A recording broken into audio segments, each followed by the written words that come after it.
Deixa eu começar aqui a gravar e a gente. Aí, agora sim, tá gravando. Bom, pessoal, eu optei agora para a gente fazer as aulas ao vivo, porque eu acredito que a gente vai conseguir interagir melhor, tá bom?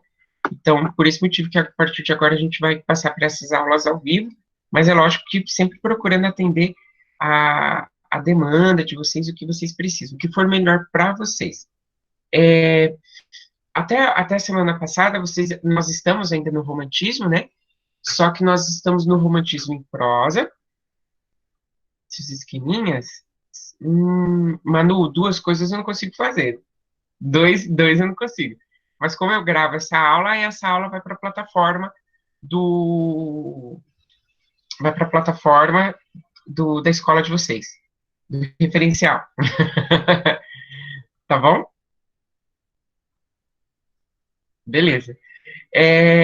Voltei aqui, ó, deixa eu voltar meu raciocínio. Nós estamos no romantismo no Brasil em prosa, e o romantismo do Brasil em prosa, vocês viram já o Joaquim Manuel de Macedo, que escreveu A Moreninha, Visconde de Toné, que escreveu Inocência, o que mais passei para vocês? Manuel Antônio de Almeida, que escreveu Memória de um Sargento de Milícias, né? É o autor que está traindo um pouquinho o romantismo, esse livro aqui, meu, eu gosto desse livro aqui, né? Memória de um Sargento de Milícias. Então, vocês viram esses autores. O que falta nós vermos, então, é um autor, eu vou colocar no chat para vocês, principalmente para quem gosta de fazer anotações, Bernardo, ou como diz aqui no Mato Grosso do Sul, Bernardo Guimarães. E o Bernardo Guimarães, ele é um autor regionalista, né? Ele vai trazer para a gente os interiores do Brasil.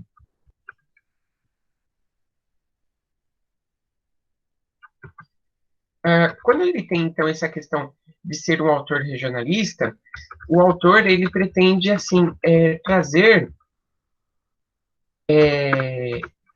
assim, características do povo, né, do interior, de forma a exaltar a nação brasileira, sem ficar preso somente ao Rio de Janeiro.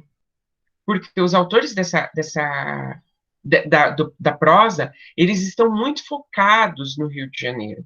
Então, ele pretende trazer um pouco do interior para falar que o texto de, para falar que o interior do Brasil também tem elementos de identidade nacional. Tudo bem?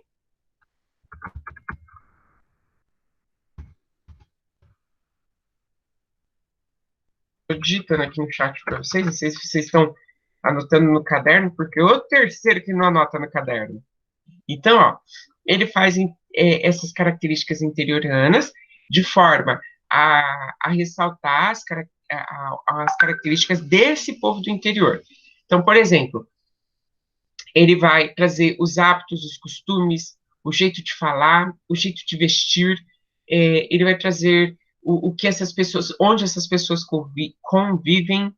Então, a ideia é mostrar esse interior brasileiro que também tem características nacionais, não só a capital do Brasil, tá bom? Deixa eu ver aqui.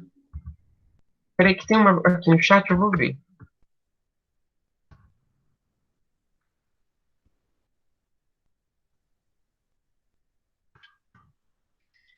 Guimarães Rosa, quando ele ficava andando pelo Brasil. É. Mas, sim, o Guimarães Rosa, ele tá focado no sertão das Minas Gerais, né? Guimarães Rosa é bem focado no interior das Minas Gerais.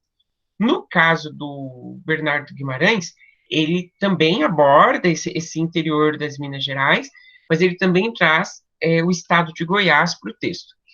Além disso, o Castro Alves fazia poesia erótica. Eita, calma, gente. Tipo, a Manu falou aqui, tipo Visconde de Toné? Sim, tipo Visconde de Toné. Aí a diferença são só os espaços, né? O Visconde de Toné, ele vai trazer o interior, o Mato Grosso, interior do Mato Grosso, tá bom? A Mariana perguntou, o Castro Alves fazia poesia erótica? Sim, aqui. Espumas flutuantes. Só que aí, Mariana, você vai ler, tipo assim, você vai ler a poesia inteira e você vai falar, professor, isso é tudo, menos uma poesia erótica. E lembrando que esse daqui cai no vestibular ou FMS, tá? Espumas flutuantes. É, vai considerar, você não vai considerar poesia erótica, mas para sua época, lá para 1800, este livro era considerado pesadinho aqui para o Brasil, né? Com um texto mais voltado para a questão do erotismo. Então, ele traz uma poesia erótica na qual o amor é concretizado e não idealizado, tá bom? Mariana, eu acho que eu respondi isso. Deixa eu ver, ó, o João Pedro, a Mariana e a Manu. Responde a pergunta de vocês? Mas sim. Gente, sim, muito obrigado. Que isso? Manu, sim. Ok. Vamos botar o Bernardo Guimarães? Os textos do Bernardo fizeram sucesso. Mas os textos apresentam o quê? O clichê romântico, gente. Mais nada. Tipo assim, é um troço que a gente já. Sabe aquela coisa que você começa o livro e você já sabe o final?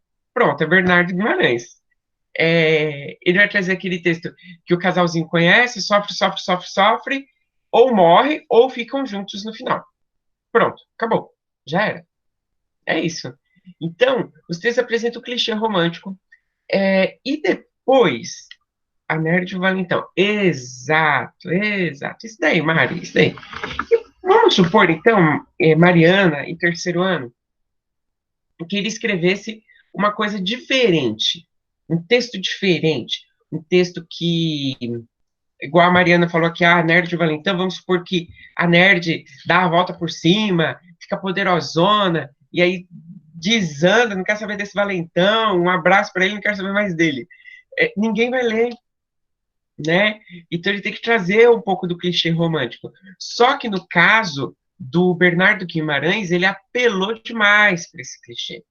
Por quê? O autor foi acusado de plágio. E, gente, é um troço que vocês não têm ideia de plágio. Eu vou falar para vocês da obra O Seminarista. Tá aqui para vocês, ó. Tudo plágio hoje em dia, pois é. O João Pedro falou, parece novela do SBT. Faz tanto tempo que eu não assisto novela, eu nem sei. Eu tava pensando que aqui na quarentena eu ia assistir. Nada. Então, ó, a Mari leu Seminarista, gostou? Tá, eu não vou contar a história do seminarista para vocês, porque vamos ver aí, eu acho que a Mariana vai se identificar com alguma coisa. Eu vou contar a história da obra, eu já conversei com essa obra com vocês. Eurico, o Presbítero, do autor Alexandre Herculano. Só que assim, eu vou falar rápido, porque só para vocês entenderem. Então, Eurico o Presbítero, Alexandre Herculano, essa obra que pertence a Portugal, e está no romantismo, primeira fase de Portugal, né? E aí, rapidinho, ó, o nome da personagem é Ermengarda, com H, ou como diz aqui, Ermengarda, né? Ermengarda. Então, ó, é a Ermengarda e o Eurico. Aí, eles são jovens, eles se gostam, o Eurico é pobre, a Ermengarda é de família rica, tradicional portuguesa. A família dela proíbe tudo, não deixa eles dois ficarem juntos. Aí a família dela foge com ela, escreve, falsificam duas cartas, e aí uma carta assinada a Ermengarda dizendo lá para o Eurico que não queria mais saber dele, foi embora e está em outra. E aí fez uma carta assinada a Eurico dizendo para a Ermengarda que o Eurico não queria saber mais dela. Aí ambos sofrem. Aí a Ermengarda foi embora, a gente não sabe da história. O Eurico entra para o sacerdócio dos padres, se torna padre. Aí um dia ele está rezando a missa, quem voltou para a cidade? A Ermengarda. A Ermengarda voltou, tal. Aí eles dois sofrem. Olha lá, a Mariana pegou, viu? Aí os dois sofrem. Gente, olha, por mais que eu queira falar rápido, tem uma passagem do livro que eu amo, que ela vai se confessar, né? Aí, no confessionário, ela põe a mão assim lá na telinha, na gradezinha do confessionário, ele põe a mão do lado de cá, e a única proximidade que eles têm é essa. E aí ele fala, né? Qual que é seu pecado, minha filha? Deixa eu aceitar aqui. Larissa Leal? Vocês conhecem a Larissa Leal?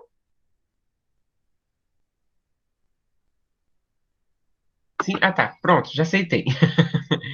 Então, ó, quem que falou aqui? João, sim, eu já contei. Já contei, Álvaro, mas espera aí, eu quero que vocês tenham paciência. Só um pouquinho. Aí ele diz lá, ela diz, padre, eu pequei porque eu amo o homem proibido. E aí, beleza. Ok, então, beleza. E aí, no final, eles dois ficam. é, ele vai pra guerra, ela encontra ele na guerra, aí você já sabe o final, né? Ele pega ela no colo, atravessa o monte, sobe no campo, embaixo de uma árvore, e aí se despede dela, volta pra guerra, pá, morre na guerra, e ela fica louca. Ela começa a arrancar os cabelos no final do livro. Ok, terminei Eurico Presbítero. Vamos para o seminarista? Nós temos um casal cuja moça é rica, o menino é pobre, a família vai separar os dois, vai levar o menino embora, falsifica cartas, e aí ele vai entrar para a ordem dos padres, eu estou falando do seminarista. Aí ele se torna padre, quando ela volta, ela vê ele rezando a missa, perdão, padre, porque eu amo o homem proibido, e a história é a mesma, é a mesma. Ou seja, o que ele mudou? O nome dos personagens, eu nem lembro o nome dos personagens do seminarista, porque eu gosto do Eurico Presbítero, né? O final, mais ou menos, porque no seminarista ela também fica louca. No seminarista, ela fica louca também. Então, sim, foi plágio, mas sabe aquele plágio com gosto? Gabriela, é verdade, não tem como. Na cara de pau, vocês falaram tudo agora. Então, o que vai acontecer aqui nessa história? O seminarista se torna esse plágio literário, mas só depois que as pessoas vão identificar o plágio. Por quê? Não existia, não tinha. Pensa, gente, em 1800, vinha um livro de Portugal para cá. São meses para chegar. Até vai vir o quê? 5 livros para a população ler, né? Então, vai demorar muito. Quem vai observar que existe essa crítica é a Margarida Eugênio. Obrigado, Mariana. Quem vai perceber isso daqui, esse plágio, é a própria crítica literária, tá bom? Não é o povo, não é o público, tá ok? Vocês conseguiram entender? Sim. O final, Álvaro, eu não lembro o que acontece com o Eugênio. Eu lembro que, eu acho que ele morre. Ela no final, ela morre, e o Eugênio, ele que fica louco. Ah, obrigada. Então, eu confundi, eu me inverti. Então, no final, ela morre e ele fica louco. Eu lembro da cena, tipo, arrancando os cabelos, também tem isso, né? Quem plagia quem? Manu, o Bernardo Guimarães plagiou o Alexandre Herculano de Portugal, ok? Ele vai dar uma missa. Ó, a Mariana. Certo. E ele tira as roupas. Olha isso. Nossa, você lembra muitas passagens. Eu não lembro as passagens. Porque eu gosto do Eurico. Eu gosto do Eurico. Eu estudei Eurico na faculdade, eu fiz muito trabalho do Eurico, eu gosto do Eurico. Eu fiquei com ele. Olha, pessoal, mas quem não ficaria louco também? Verdade, né, Mariana? Maria. Maria Eduarda Monteiro, verdade. Beleza. Gente, bom, eu li ano passado e fiz prova. Boa, por isso que eu lembro. Fechou, Mariana. Eu li o Seminarista, eu estava no ensino médio, como vocês. Pensa, no ensino médio eu já lia livros assim. Aí, quando eu entrei na faculdade, eu fui estudar o romantismo em Portugal. E aí, o professor era um professor especialista em romantismo e tal. E aí, ele explicou pra gente Eurico Presbítero. E eu, pá, veio aquele link do ensino médio. E aí, eu peguei o Eurico para ler. Fiquei enlouquecido, porque eu gostei muito da história. E aí, depois eu fui entender que era um plágio. Mas eu gostei do Eurico Presbítero. Ponto. Bom, vamos prosseguir com o Bernardo Guimarães. E vamos encerrar aqui com o livro dos livros. Escrava Isaura. A Escrava Isaura é um sucesso, nem tanto pelo livro, mas porque virou adaptação de novela, né? A Escrava Isaura é a novela brasileira mais assistida no mundo, tá bom? Então, a Escrava Isaura até ganha de Avenida Brasil, tá? Eu sei que a Avenida Brasil é um sucesso, mas a Escrava Isaura ganha de Avenida Brasil, sendo a novela mais assistida no mundo. Existe. é, Pois é, não, mas segura essa, vocês. Segura com força, assim. Quem tá na cadeira, que tá na cama, tá no chão, não sei. Segura. Existe país que passou a novela e que o último capítulo foi decretado feriado nacional para as pessoas assistirem o último capítulo. Verdade. É verdade. Porque é um sucesso tremendo. Mas o que, que eu estou te dizendo para vocês? Qual escravizaura? A escravizaura feita por Lucélia Santos. Tipo, eu nem não é nem da minha época, né? É da época da minha mãe, essa novela. Essa adaptação da Lucélia Santos, que é um sucesso mundial. A última vez que eu vi, ela estava sendo reprisada na Suécia. Pra vocês terem uma ideia, tá? Eu sei que a Rede Record tem uma outra adaptação, mas aqui Copa vira feriado, é verdade. A Rede Record tem uma outra adaptação. Não é essa novela da Record que faz sucesso mundial. É uma novela global de mil e tralalá. Eu nem sei o ano, tá bom? Mas agora, não quero eu falar da novela, eu quero falar do livro. Nós temos quem? O senhor da fazenda, né? Que teve caso com uma escrava, e aí a gente já sabe, o romantismo ele é tão idealizado que não traz para o livro a situação de violência que a escrava sofreu. Só fala que ele teve um caso com a escrava. Teve uma filha e essa menina saiu branca. Mas, por ser filha da escrava, ela é escrava. Só que a mãe dela morre. A mãe escrava morre. E assim a esposa, né, a dona da fazenda, vai adotar essa menina. E ela não só vai adotar, assim, mas vai se afeiçoar a essa menina. E outra, assim, ela não podia ter filhos. Bom, o senhor morreu, vai o comecinho da história, a Sinhá morreu, né? E a Isaura teve todo tipo, toda a educação que uma menina branca podia ter. Então, ela aprendeu a ler, aprendeu a escrever, ela aprendeu o que é, ó, as meninas feministas da sala, o que é de uma mulher estudar nessa época aqui, tá bom? O que que uma mulher vai estudar aqui nessa época? Ela vai aprender a bordar, ela vai aprender a se sentar à mesa, ela vai aprender a ser uma boa esposa, uma boa dona do lar, né? Eu queria ver o rosto das meninas agora. Tá, não vamos provocar, vamos só seguir. E ela teve toda essa educação primorosa, ou seja, ela estava arrasando, impactando. Beleza, a Sinhá morreu. A Isaura não pode assumir a fazenda. Por quê? Porque ela é escrava. Ela é escrava. Ela teve uma educação, ela teve toda ela é fina e tal, mas ela não deixou de ser escrava. O que, que vai acontecer com essa história nossa aqui? Quem vai assumir a fazenda é o primo distante, que é o Leôncio. O Leôncio vai assumir a fazenda. E nessa altura, a Isaura já estava apaixonada pelo Álvaro. Eu acho que é Álvaro. Se não é Álvaro, agora virou Álvaro, só porque a gente tem um Álvaro aqui na sala.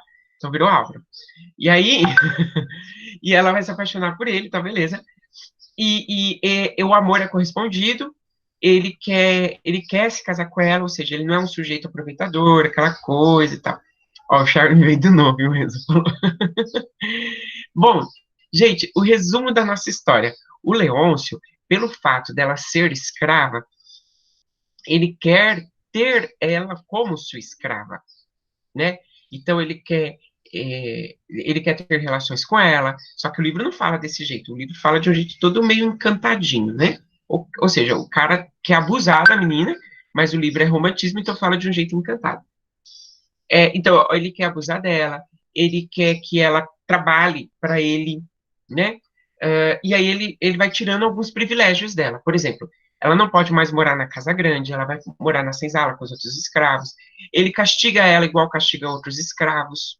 Tipo assim, põe ela algemas nos punhos dela e deixa ela, deixa eu fazer aqui, deixa ela ao sol, assim, né? Para a algema queimar a pele dela, deixar ela sem refeição. E ela sofre pra caramba, até o camarada, o vilão, morrer e ela conseguir casar no final, tá bom? Vamos... Mas quem faz isso não é o Álvaro, é o Leôncio. É o Leôncio, tá? Maria Eduarda, ele a amava? Sim, ele gostava dela. Mas não deixa de ser uma situação de abuso. Por quê? Por mais que ele a ame, ele não quer casamento. Ele quer uma situação tipo assim, ó, você me escrava, eu tenho você, ok, mas para eu casar eu tenho que casar com alguém da sociedade. Lembrando que é interior, então da sociedade interiorana, tá? Deixa eu ver aqui que tem uma pergunta. Se os donos dela morreram, por que ela ainda é escrava? Porque na época a escrava é propriedade. Então, se eu tenho escravos, eu faleço, o meu dinheiro vai para minha família, assim como vai os meus escravos também, tá bom? Thaísa, você entendeu?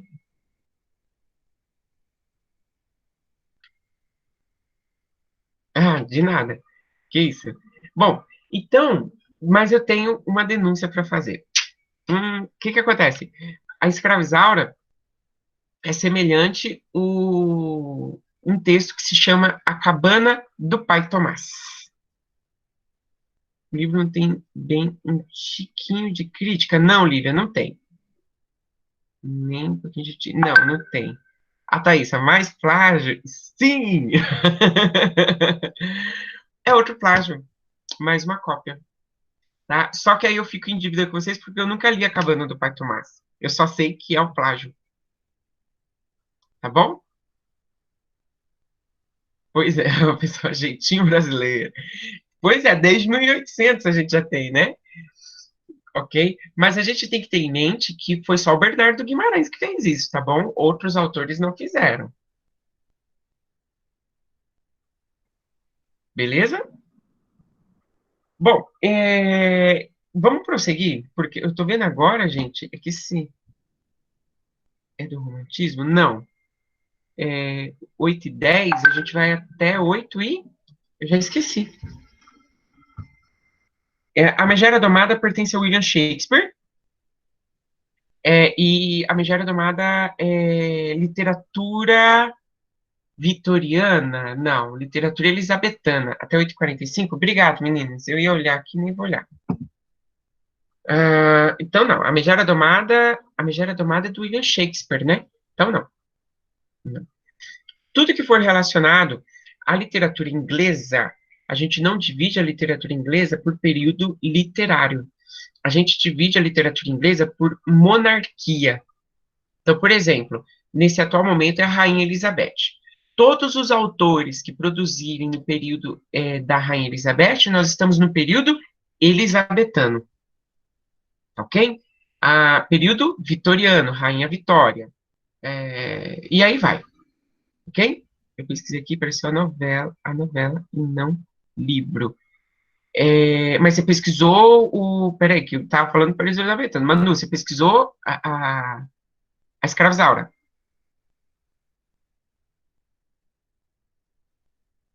O duro desse chat é ficar esperando.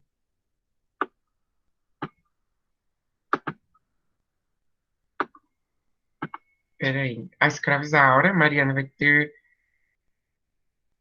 Ela é imortal. A mulher é verdade. Pensa, gente, já tem mais de 90 anos esse período elisabetano, né? Bom, agora nós vamos falar de outro autor, para dar tempo que eu tenho que terminar isso daqui. Aí a gente termina o romantismo nele, o José de Alencar, né?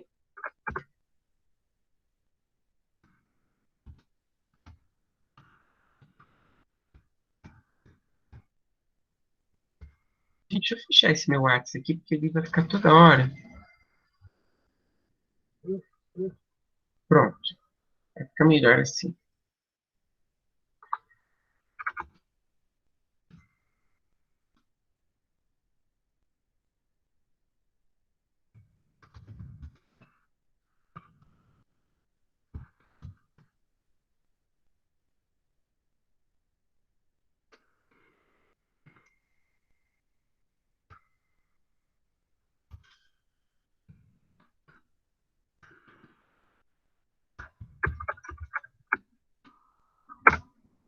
Faltou aí no meu textinho um ponto final. Prof, depois você pode contar sobre Capitães da Areia de... Eita, peraí. Desculpa. Deixa eu ver aqui. Eu não consigo, gente, acompanhar o chat, falar, digitar. Eu não consigo. Professor, não tinha livros escritos por mulheres? Gabriela, já já te respondo. Dani, depois você pode comentar sobre por que a Mari disse que é importante para a temática de moradores de rua. Posso. E eu amo o Capitães da Areia, amo esse livro. João Kleber Melks, oi. João Pedro Jackson é legal. Acho que nessa época não tinha reis. Como assim, Álvaro? Não entendi. Gabriela, beleza. Minha mãe mandou um abraço pro senhor, outro para ela. Eu gosto desse livro também, muito. Do Capitães, né? Ok. Gabriela, você perguntou, foi a Gabriela que perguntou se tinha mulheres escrevendo. Bom, no ano passado, eu não estou brincando, no ano passado, em 2019, que começou a destacar uma autora do romantismo. Ela se chama Maria Firmina dos Reis e ela escreveu um livro que se chama Úrsula. Então, eu não li esse livro, não tenho também, mas só no ano passado que ela foi reconhecida na literatura. Ela não aparece nos livros didáticos, até porque é uma descoberta recente, mas já houve no ano passado alguns vestibulares cobrando ela, vestibulares do Sudeste. Então, essa mulher, a Maria Firmina, que eu estou dizendo, essa mulher ela começou a ganhar destaque no passado. E pode considerar ela como uma das primeiras autoras a escrever aqui no Brasil. Tendo em vista que, antes dessa descoberta, nós colocávamos a Cecília Meirelles em 1930 como a primeira autora. Ou seja, em 1800, aí eu já não sei dizer o ano, acho que é 1840, 1800, de 1840 a 1850, que aí nós temos uma autora, que é a Maria Firmina dos Reis, com o livro Úrsula. O interessante também é que a Maria, você já leu algum livro da Calote? Não. O nome dela é só Colette? Não. Colette? Eu li Calote. Não, não li.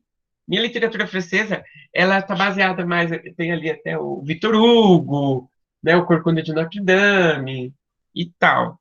Não, não li. Infelizmente não. Eu preciso de outra vida para eu ler tudo que eu quero, porque tem tanta coisa aqui para ler, eu não consigo ler nada, nada, nada. Só estou trabalhando, só trabalhando. É... Úrsula, aí, ó, pronto. Cobrando passo o NB, a Manu falou aqui. Então, eu acho que para vocês que têm interesse em trazer essa literatura produzida por mulheres aqui no Brasil, Maria Firmina dos Reis é um bom caminho. É um livro baratíssimo. E outra coisa, uma curiosidade, né? Que eu estou aqui acabando por uma curiosidade. O livro Úrsula foi uma pessoa que foi na biblioteca, uma biblioteca pública, queria ler um livro, estava lá procurando, achou Úrsula, vou ler esse livro. E aí foi investigar e descobriu quem é essa mulher, a Maria Firmina dos Reis. E aí ele falou, nossa, não, essa pessoa era nada mais, nada menos que alguém de editora, então é o poder, né? E aí, não, isso não pode ficar esquecido. E aí trouxe ela para o cenário das editoras e ela é publicada. Só que o livro Úrsula, ela é domínio público. Então vocês podem achar esse livro na internet, tá bom? Vamos agora falar de José de Alencar. nossa conversa vai indo. Lá em cima aqui no chat eu coloquei para vocês que, por meio da obra do José de Alencar, a gente consegue identificar o Brasil de 1800, o Brasil pós-independência, apesar de ser um livro idealizado, né? Os livros são idealizados. Então, apesar dessa idealização, com os livros do José de Alencar, a gente consegue entender esse painel. Por quê? O José de Alencar, sim, Mari, muito detalhe. Nossa, o Guarani, meu Deus, fé, fé na leitura. Mas vamos embora. O José de Alencar, olha, 3 páginas para falar da cortina, isso mesmo. O José de Alencar escreve o romance indianista, ele escreve o romance urbano, ele escreve o romance histórico e ele escreve o romance regionalista. Ou seja, a gente vai ver todos os Brasis dessa época, né? A gente vai ver o Brasil da capital, a gente vai ver o Brasil do interior, enfim, a gente vai ver os vários Brasis, ok? A Manu falou aqui, senhora, é muito legal. Eu acho também senhora um pouco detalhista demais, na minha opinião, né? Mas a gente tem que respeitar cada um. A Manu gostou. Uh, e o senhora, uma curiosidade, Manu, uma curiosidade. Senhora era para ter outro final. Era para ter outro final. Só que o público da época estava se recusando a ler se tivesse um outro final. Aí o José de Alencar teve que fazer um final feliz para atender o seu público, tá bom? Mas as pessoas não queriam. O José de Alencar queria fazer um final assim da Aurélia, do Senhora, poderosa. Ela terminando, pisando no camarada. Eu vou lembrar o nome dele. Pisando no camarada tipo assim, rainha absoluta, né? Aí o autor viu que o povo não estava gostando, e aí ele teve que fazer um final diferente, ok? Fernando. Fernando é o nome do autor, obrigado. Guarani é dele, só que dos romances indianistas eu prefiro Iracema. Eu prefiro Iracema. O meu tá até aqui também. Eu prefiro Iracema. O Guarani eu acho muito. Nossa, aquele perícia, tem hora que me irrita. Mas é isso mesmo. É, era por folhetim? Folhetim, Mari. Folhetim também. Todos os autores aqui são folhetim. Todos. Não tem exceção. Tá? Aurélia e essa. Isso aí, Manu. Bom, vamos falar então do José de Alencar de modo geral aqui para nós, né? Essa é a minha história do primeiro cearense. A ideia não é só falar o primeiro cearense, mas você está falando por causa do filho da Iracema, né? Mas também, além de falar do primeiro cearense, eles querem falar da miscigenação brasileira, né? Como se fosse o início do povo brasileiro, mas calma, vamos falar então Alencar indianista. Vocês já falaram então tanto da Iracema? Bom, o Alencar indianista, as mesmas características que a gente já viu no romantismo primeira geração do Gonçalves Dias. É a mesma coisa. O índio é idealizado, o índio é um herói nacional, o índio, apesar de andar nu pela tribo, pelas matas, ele tem o comportamento de um europeu branco católico, né? Ele senta à mesa, ele é um índio valorizado, né? Assim, valorizado, desculpa, não é essa expressão. Ele é um índio idealizado, bem idealizado. Tem um livro meu? Cadê meu livro? Eu vou pegar ele aqui. Nossa, pensa quem vai assistir isso depois, vendo eu levantando, voltando.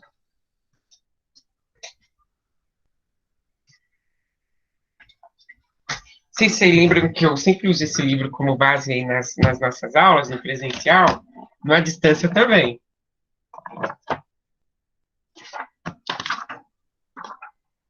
Vocês têm por hábito fazer as anotações ou não? Sim? Tá. Maria Júlia! Tudo bem, Maria? Aqui, romance indianista. Então, ó, os índios do José de Alencar são índios belos, espertos, corajosos, heróicos. Tudo pra mim. Então, ó, os índios são tudo de bom e mais um pouco, né? Isso aqui a gente já está acostumado porque vem lá do Vem lá da primeira geração com Gonçalves Dias. O que que o José de Alencar vai acrescentar? O que que ele vai acrescentar? Ele vai trazer para nós os ancestrais do povo brasileiro. Então, peraí que eu vou escrever para vocês essa parte. Quando eu digo ancestrais do povo brasileiro, são os índios, né? Essa valorização quem leu Iracema, o Guarani eu lembro pouco, mas o Iracema ela tem muito aquela questão de respeitar a opinião do seu pai, ela tem uma finalidade religiosa dentro do seu povo, né? Então, João Pedro, a resposta é sim. O índio é um cavaleiro medieval. Ele é, ponto final dessa história. Sempre, tá bom? Então, ele vai trazer essa questão desses ancestrais, que é os costumes indígenas, né? Os costumes indígenas. Além disso, além disso, no caso aqui o Álvaro já adiantou para a gente, ele enaltece a miscigenação. Foi quando o Álvaro falou para nós que ela dá luz ao primeiro cearense, né? Só que, lógico, que essa miscigenação que ele apresenta é tudo idealizado. Em nenhum momento ele vai falar as situações de abuso que os índios sofreram na colonização, ele não vai falar as situações de violência, as mortes. Então ele enaltece a miscigenação, mas de um jeito bem idealizado, bem fofo, né? Bem lindo. Bem lindo. Eu acho, às vezes, eu acho a Iracema muito passada. Porque eu, eu sou um professor de literatura que tem que falar dos livros, mas não adianta, eu acabo falando um pouquinho assim, mal desses livros. Por quê? Eufemismo implícito. A Iracema, poxa, gente, ela abre mão de tudo, tal, para ficar com o Martim. Para quem não leu Iracema, né, a Virgem dos Lábios de Mel, que guarda os segredos de Jurema, né, ela é tão divinosa, ela é poderosona, tem esse comecinho do livro, gente, que eu acho muito assim, gente, ela é tudo isso mesmo? Deixa eu ver aqui. Verdes mares que brilhais. Iracema, ó. Iracema, a virgem dos lábios de mel, que tinha os cabelos mais negros que a asa da graúna e mais longos que seu talhe de palmeira. O favo da Jati não era doce como o seu sorriso, gente. Gente, vocês têm noção disso, ó? Que o favo da Jati, o sorriso dela é mais doce do que o favo da Jati. Nem a baunilha recendia no bosque como seu hálito perfumado. Ou seja, nem o cheiro de baunilha é tão gostoso igual o bafo da Iracema. Vocês têm Olha isso daqui. É muita doçura isso aí, né? Ó, mais rápida que a ema selvagem, a morena virgem corria o sertão e as matas do Ipu, onde campeava sua guerreira tribo da grande nação Tabajara. O pé graço e nu, mal roçando, alisava apenas a verde pelúcia que vestia a terra com as primeiras águas. Gente, olha isso. Olha ela saindo do banho. Iracema saiu do banho. O aljofar da água ainda a roreja, como a doce mangaba que corou em manhã de chuva. Então ela sai do rio do banho, tipo aquela cena da garota fantástica, assim. Oh, saiu a Iracema. Gente, depois eu não quero nem ver essa gravação minha. Que vergonha. Gente, enfim, ela é poderosa. Ela é tudo, tudo. Para quem não conhece a história, Maria, você não leu esse livro? Eu posso dar um pouco de spoiler? A Maria Monteiro aqui? Pode, pode. O Martim é um português que aparece. Ah, quem for ler esse livro, eu acho que dá a leitura muito rápido. Olha, é bem fininho, bem fininho. É, vou pegar aqui o Quincas Borba para vocês verem que Quincas Borba cai no Enem, no vestibular do FMS, né? Ó a diferença. Quincas Borba, ó o Iracema. Dá para ler de boa. Então, ó, a Iracema, ela vai conhecer o Martim, né? O Martim, calma, Álvaro. O Martim a corteja, só que ela não pode casar com o Martim. Olha essa questão de preservar a ancestralidade. Ela é uma espécie de oráculo, de orácula, né, da sua tribo. Ela guarda os segredos espirituais de sua tribo. Então, se ela se casar, vai corromper esses segredos e meio que a tribo vai perder a sua essência. E outra, já que ela tem que se casar, ela tem que casar com um guerreiro da tribo. Afinal, a Iracema é poderosa. Olha o que que eu acabei de ler aqui para vocês, sabe? E aí, o que vai acontecer? Ela vai acabar ficando com o Martim, só que esse ficando, os dois mantêm uma relação, só que o livro é romantismo. Então, é tipo assim, eles dormirem embaixo da árvore. Só isso que está escrito, ok? Só isso, mais nada. E eles dois passam, então, a ter essa vida de casados, né? Vida de casados. Eu vi que alguém colocou ali a Pocahontas. Sim, por incrível que pareça, a Pocahontas é baseado nesse livro aqui, e a maior parte dos brasileiros não sabem. Tem uma outra história que eu sei que é muito viajado agora, mas só se vocês lessem isso daqui, vocês iriam entender a comparação, que é o filme Avatar, aquele Avatar que tem aqueles coisa azul grandão, quando o humano vai ficar com a Avatar, eles se conectam por meio de uma árvore, né? Pronto, é isso daqui também. Eles vão se conectar por meio da natureza. Lembrando que a natureza é símbolo de identidade nacional. Tá, professor, eles casaram. E agora, o que acontece? Nada. Eles só ficam casados. Pronto. Aí o Martim vai para uma guerra. Por que o Martim vai para uma guerra se ele é branco? Se ele nem é índio, mas ele vai. Ponto. E aí, só depois que ele parte, que a Iracema percebe que ela está grávida. Ela sofre muito a ausência do amado. Quando ele volta, ela está parindo o filho, o Moacir, como diz aqui, né, Moacir, só que é um parto doloroso, a Iracema sofre muito, e aí, sabe aquelas cenas, parece cena de filme também, que ela fala, como que ele se chama? Moacir. Por que Moacir? Porque é o filho da dor. E aí a Iracema morre. Álvaro, sua resposta. A Iracema morre e o Moacir é o quê? É o símbolo da identidade nacional. Ele é o brasileiro a partir de agora. Eu sei que aqui existe um desprezo pelos indígenas, vamos dizer assim, falar um português claro. Por quê? Está falando que o Moacir é o brasileiro nato. Mas não, quem é o brasileiro nato são os índios, né? O Moacir é o fruto da miscigenação. Mas é como se o Moacir fosse o filho do Brasil, e a partir dele nós temos o início do Brasil. Então, bom, tem que acontecer isso, né? Escritores não gostam de casais felizes para sempre. Não, Maria Monteiro, mas o Alencar tem casais felizes para sempre, em alguns livros. Não, não os livros indianistas, os livros urbanos, tá?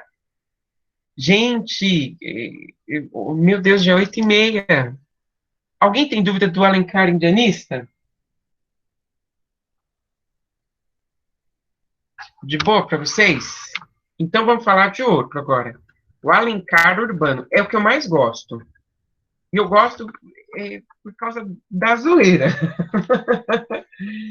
Cara, o romance urbano se passa sempre, né, no Rio de Janeiro, cidade, a capital.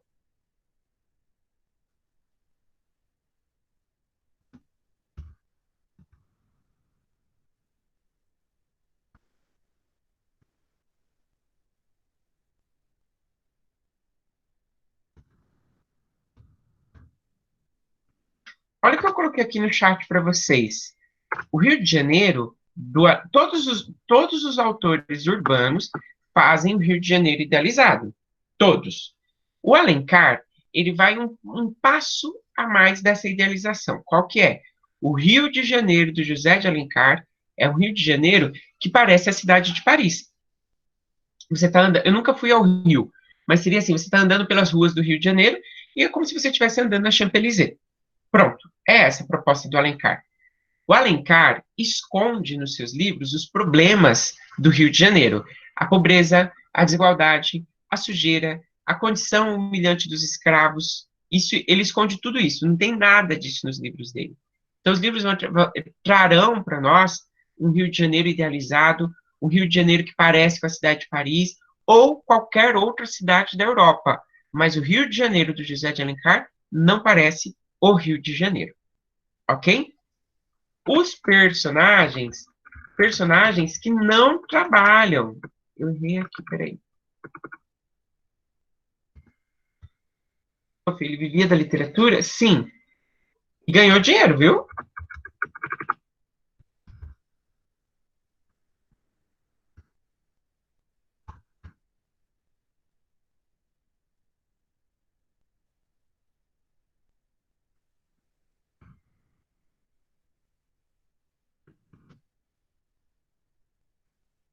Bom, personagens que não trabalham, pois imitam a burguesia francesa.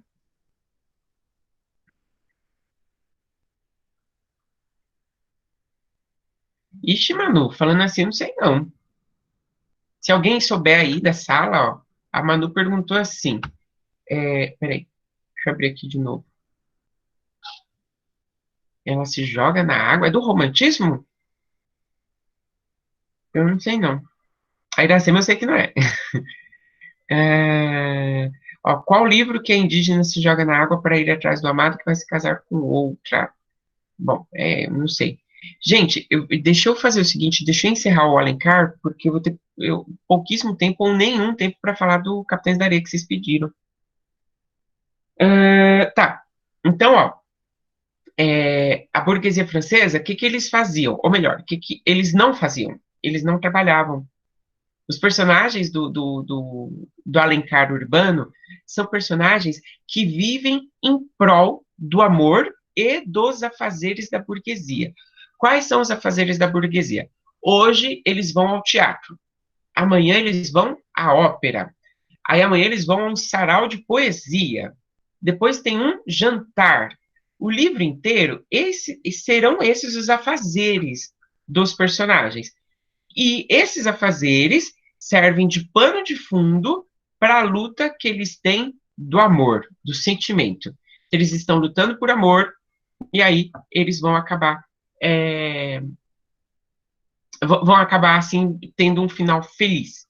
Então, burgueses apaixonados, isso mesmo, Manu. Alguém ali falou que eu esqueci agora, acho que foi a Maria Eduarda, falou que o autor não gostava de ter é, casais com finais felizes. Pois bem, aqui no Alencar Urbano, os finais são felizes. Bem felizes, tá? E aí o caso é o Senhora. Para quem não conhece Senhora, acho que foi a Mari que disse que leu, eu vou... Ixi, Maria, eu posso dar outro spoiler?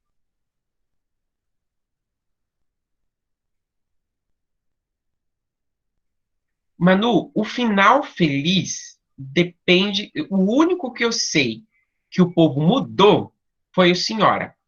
Só o único que eu sei que o povo mudou a história. Mas o Senhora, bem resumidão, a Aurélia é uma jovem que se apaixona pelo... Alguém falou lá em cima para mim, o Fernando, né? É Fernando Seixas, eu lembro do sobrenome dele. E tem até aqui no meu livro. Mas se eu ficar procurando, eu demoro. E aí, o Fernando vai desprezar a senhora. Ou, a senhora, a Aurélia. Ele vai desprezar a Aurélia. E tal, beleza, ele despreza ela. Ela tem tipo aquela coisinha de romance, é desprezada por tudo e por todos. Ela é desprezada pela família, ela é desprezada por não sei quem, tal, não sei o que, tal, não sei o que. A Aurélia vai receber uma herança, ficou rica, poderosa. E não só isso, ela ficou bonita. Gente, desde o romantismo que tem essa história, que é o dinheiro dá uma arrumada, né, gente? O dinheiro dá um upgrade. Ela ficou bonitona, ela ficou poderosona. E aí tá, o que que acontece? Quando o Fernando vê isso aí, aquele velho clichê, quando ele vê ela bonita, poderosa, pô, ele começa a cortejar ela, ele quer ficar com ela, e não sei o que, não sei o que, não sei o que, não sei o que. Bom, e ela até quer ficar com ele, mas como? Ela faz um contrato nupcial, e é assim, o casamento vai ter que seguir algumas regras, e aí, seguindo essas regras, ele tem direito a ter aquela vida da fortuna dela. Se ele romper com uma das regras, ela compra o homem, isso mesmo, mano. Se ele romper uma dessas regras, eles vão separar e ele não tem direito a nada do dinheiro dela. Ok, ele aceita se casar.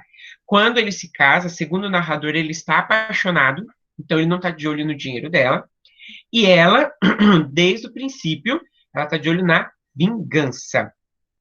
Por isso que a Aurélia é considerada uma das primeiras feministas. Gente, que merda viver cheio de regra por dinheiro. Não ia conseguir. Maria, a Aurélia faz o Fernando, o Seixas, sofrer tudo.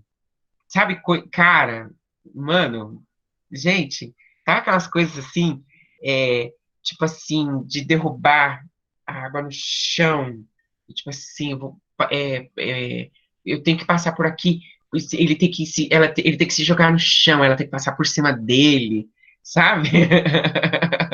Olha a Manuela, antes sofria, agora eu sofria. Olha o Arthur, a Aurélia é bicho ruim. Gente, eu tô adorando ter essa aula com vocês. É tipo a Nina quando virou chefe da Carminha.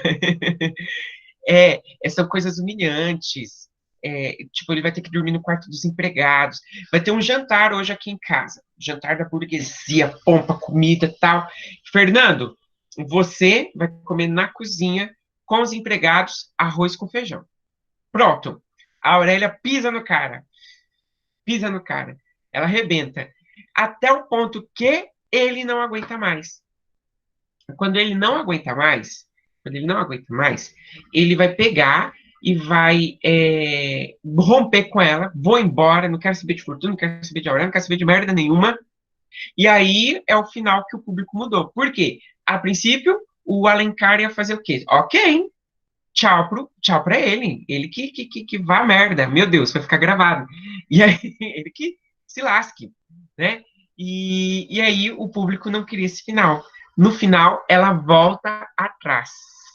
Ela volta atrás, rompe o contrato nupcial, rasga o contrato, e eles vão viver felizes para sempre.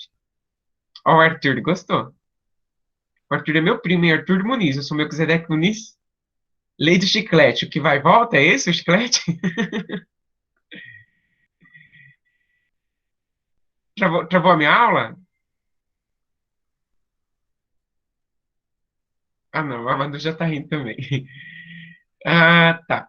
Bom, alguém tem dúvida, gente? Alguém tem dúvida?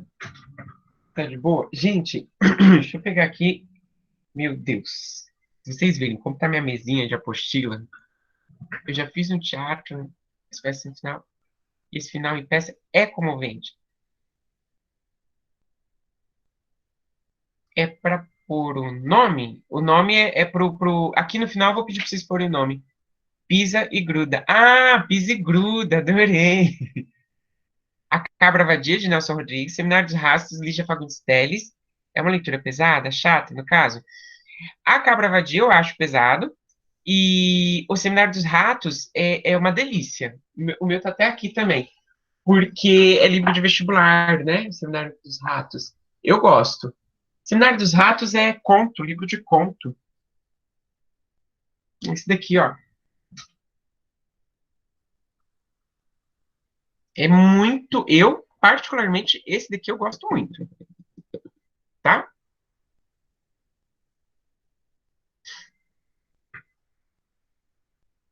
Tá. Gente, agora. Peraí, deixa eu guardar esse livro aqui. Não, nem vou guardar, porque vai ficar uma bagunça aqui. Deixa eu pegar aqui a apostila de vocês pra gente passar. Eu tenho que passar a tarefa.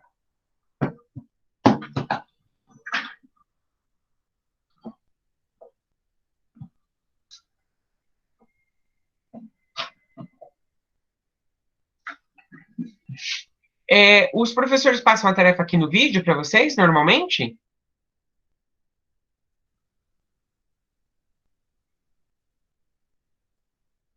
Sim, pode ser. Ok. Só que tem um problema, eu não sei onde está a minha apostila. Achei. Vocês se lascaram. Aqui, esse é o de vocês. Eu tenho que cobrar no Classroom por quê? Anota aí, rapaz. Oxente.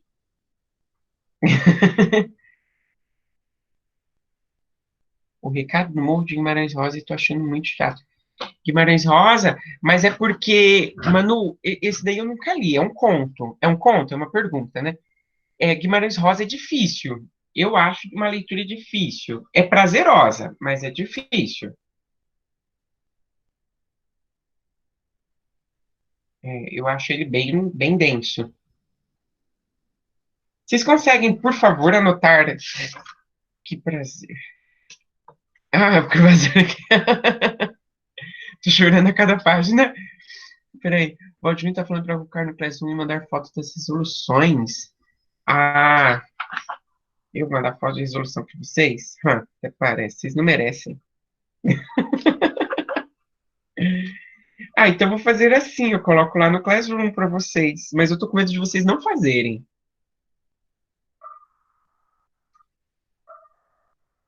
Bom, aqui na página 112 da apostila, complementares, exercício um, 2, 3, 4, 5, 6. Tá mais perdido que segue de tiroteio. Que Caio que é esse? Porque tem 20 Caio aí. Nem é obrigatório, gente, é ponto extra. Ah, eu não consigo acompanhar o chat. Deixa eu ler aqui.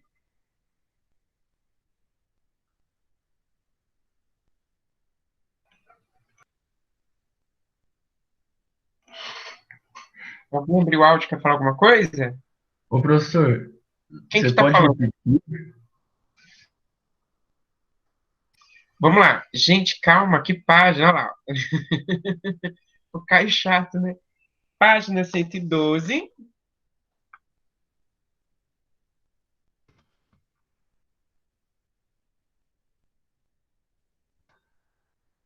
Complementares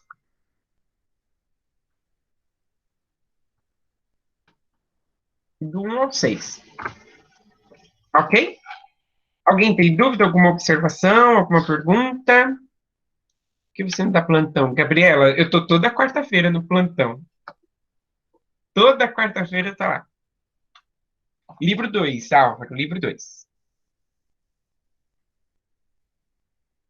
Toda quarta-feira. Hoje à tarde eu já tô no plantão. Que? Gente, alguém tem alguma dúvida, alguma observação? É no Class, isso, no Class que eu dou plantão. Deus amado. É porque As- a gente tinha perguntado pra você, tipo, lá no grupo do WhatsApp. Só que aí tá só outro professor e ele falou que só responde pro primeiro médio. Ah, gente, mas vocês não têm outra aula para assistir agora? Falar do Capitães da Areia? Eu nem sei onde está o meu. Eu adoro dar aula segurando meu livro, mas ele está por aqui. Ó, o Capitães da Areia, a gente tem que só localizar temporalmente, né? A gente está em 1930. Não, mas eu tenho outra aula, né? Então, rapidinho aqui falando com vocês. E é uma história de um grupo de meninos moradores de rua. E aí, o Jorge Amado, o autor do livro, ele fez o quê? Ele viveu durante uma semana, ele ficou morando com esses meninos na rua. Isso, pessoal, pode pôr o nome aí. Então, ele morando com esses meninos na rua, ele soube o que eles passam para poder é, para poder escrever o livro e trazer veracidade para o livro. Se vocês querem escrever menino em situação de rua, vocês podem falar que esses meninos eram expostos à violência, ao preconceito, eles não tinham educação e eles tinham vários problemas de saúde nessa época aqui, tá bom? Eu falei de um jeito muito bem rapidinho, assim, para ajudar na redação, tá bom? Gente, olha, vocês vão escrevendo aí. Um abraço para vocês. Eu tô com bastante saudade. E a gente se vê, então, aí nas nossas próximas aulas, tá bom? Um abraço e até mais.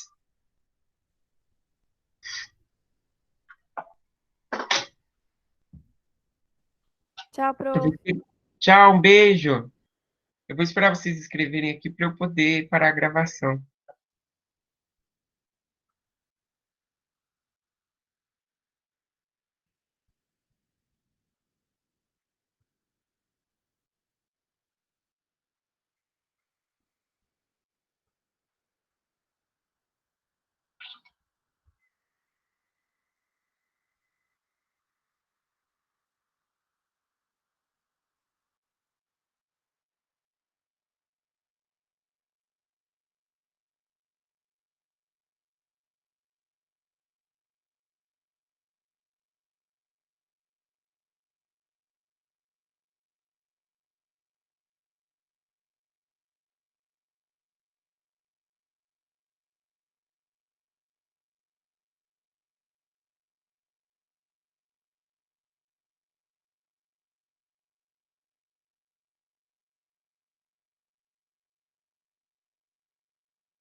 Ah, o professor saiu. Ah, não, tá aí. Ô, professor, Oi, eles estão perguntando se a tarefa vai mandar pelo Classroom ou não.